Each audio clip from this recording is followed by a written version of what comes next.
中度风台小犬目前也继续咧增强，气象署发布陆上警报，华东地区恒春半岛要特别注意防灾。按拜三开始，北部、东部雨水会明显增加，尤其是华东地区恒春半岛有可能会出现大雨、大水雨这雨量急速以上的情形。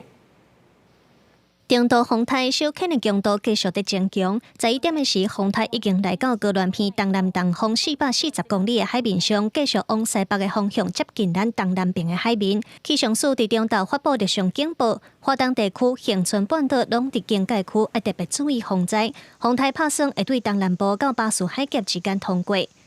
预估台风暴风圈将在今天晚上逐渐影响到我们东南部近海。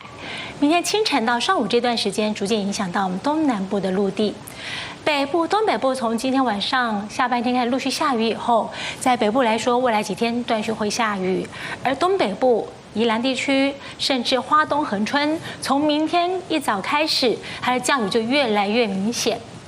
整个宜兰、花莲、台东、恒春半岛，在星期三、星期四2天，整天降雨，降雨时间长，降雨雨势也大，会有豪雨或大豪雨以上等级的降雨出现。 气象署指出，拜二北部、东北部愈晚落雨几率愈大，也若拜三、拜四受风台影响上大，按拜三开始，北部、东北部雨水就会明显增加，尤其宜兰、花莲、台东和恒春半岛有可能会出现大雨，还是大水雨这个急速以上的情形。随着台风越来越靠近，台湾附近海面的风力都会明显增大，尤其在东南部海域、恒春半岛海域可能会出现6米以上的浪高，其他各海面依旧会有3到4米甚至更大的浪高。风台愈晚，风影就会愈大。气象署发布陆上强风特报，提醒按拜二下晡开始，桃园到台南、恒春半岛沿海，也有偏乌绿岛、红头树，会有9级至10级的强阵风。气象署嘛讲，因为即马是8楼期间，花莲以南和西南部沿海地势较低的所在，就要有风海水倒击和淹水的情形。